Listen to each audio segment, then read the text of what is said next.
বিশ্বকাপের final match বাতিল করা হয়েছে, আবারও হবে ফাইনাল ম্যাচ। তারপর নির্ধারিত হবে কে হচ্ছে এবারের চ্যাম্পিয়ন। সোশ্যাল মিডিয়া থেকে আমরা জানতে পেরেছি আগামী 28 তারিখে হবে আর্জেন্টিনা ও স্পেনের মধ্যে আবারও ফাইনাল ম্যাচ। দর্শক, আর্জেন্টিনা ও স্পেনের ফাইনাল ম্যাচ নিয়ে শুরু হয়েছে নানা তর্ক বিতর্ক। কেউ বলছে ফিফার কারণে হেরেছে আর্জেন্টিনা, আবার কেউ বলছে এর পেছনে ডোনাল্ড ট্রাম্প দায়ী।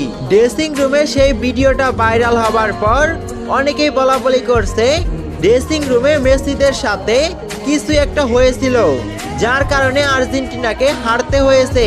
এমন সব তর্ক বিতর্কের কারণে ফিফা থেকে ঘোষণা এসেছে আবারও খেলতে হবে ফাইনাল ম্যাচ।